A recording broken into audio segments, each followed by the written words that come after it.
Urmila here. Today I'm going to show you how to make a curry flavored pasta. Pasta is a very versatile ingredient and it can take on a lot of different flavors. So why not a curry flavored one? So I'm going to show you how to make this dish that I learned how to make from my mother. Let me show you what you're going to need. So firstly, you're going to need 1 medium onion that has been chopped, 1.5 tablespoons of chopped garlic, 120 grams of soya granules. They're dry and they're sold dry, and you're going to have to pour some hot water to rehydrate the soya granules. So I'm just going to pour some water on it and just cover it and let it sit for a while until it rehydrates.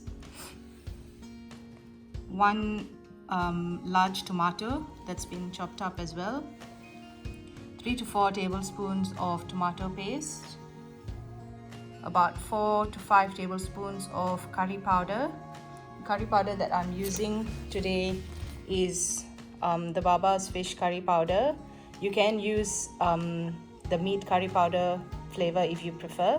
The difference is just the combination of spices that is used in the curry powder to make up the curry powder. It doesn't have any fish or meat in it. So it just depends on what flavor you prefer to use. Then we've got 300 grams of pasta that has been cooked. It's half cooked. It's not fully cooked because we're going to put it into the curry and let it continue cooking. I've got a bit of grated cheese here, but this is for right at the end. I'll talk to you about that later. And then we need about 1 teaspoon of mixed herbs and salt to taste. So let me show you what we're going to do next. So heat some oil in a pan, and then we will add our chopped onions and cook that until it's a light brown. Now you can add your chopped garlic in.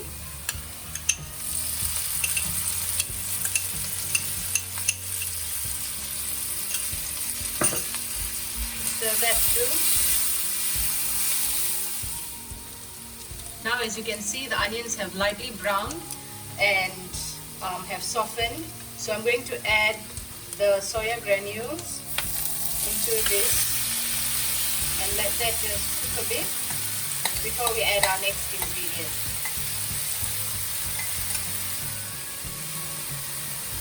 So the soya granules have been on the heat for about 2 minutes now. I'm just going to add the chopped tomatoes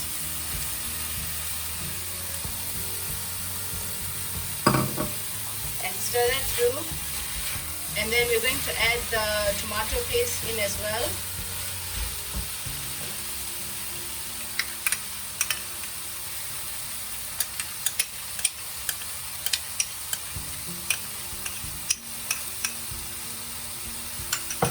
And some salt. Just stir that through, and then I'll show you what we'll be doing next. Now we're going to add in the curry powder and about 1 liter of warm water for starters. We will see how we go, and if we need more water we can add some more water because the pasta still needs to cook as well. So just let this mix through and let it boil for a while because the curry powder has to cook. We can't put in the pasta now, that would be too early. We need to let the curry powder cook a bit so that the raw taste with the spices has gone away, and then we can add the pasta later. So this is going to cook for a few minutes, maybe about 10-15 minutes, and then I will show you what we'll be doing after that. So it's been about 15 minutes since I put the curry powder and the water in, and as you can see it's thickened nicely. The curry powder has cooked, the flavor is nice. I've added a bit more salt because once you add in the pasta you're going to need a bit more salt as well, and I feel like it's a bit thick, so I'm just going to add in a little bit more water, probably another cup or so, and I'm going to put the pasta in as well.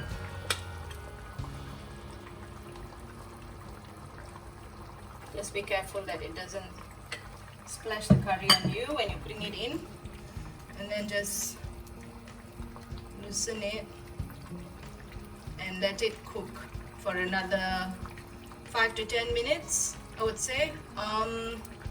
Basically, we're going to cook this until the pasta is cooked to the softness that you like.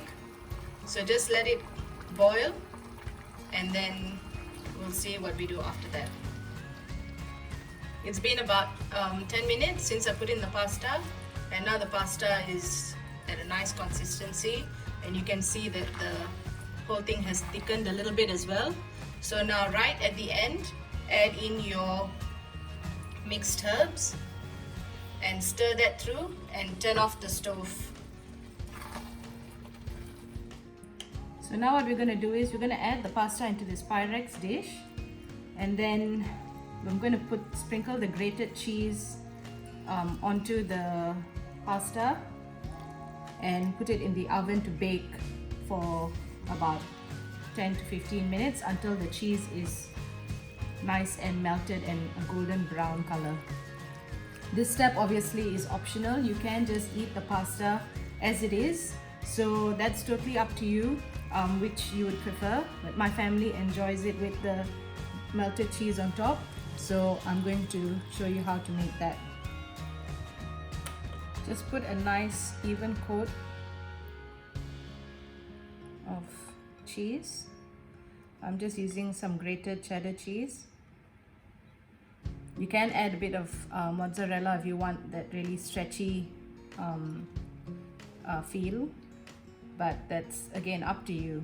Cooking is so fun because you can change it around to suit your likes and dislikes, and each time you'll create a different version of the same dish. So yeah, let me just put this in the oven and then I'll show you what it looks like once it's come out.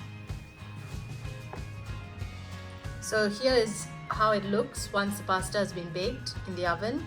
I set the temperature for the oven to 180 degrees, and it took about 15 minutes for it to cook and become golden brown like this. So depending on how hot your oven is, the time may vary, so just keep an eye on it so that it doesn't burn. But now all you have to do is cut it up, dish it out, and enjoy the pasta. Hope you like the dish. So there you have it, curried pasta. It smells so good and it's gonna taste really good as well, and I hope you have a good time trying this dish out and enjoy it as much as I'm going to enjoy this bowl of pasta right now.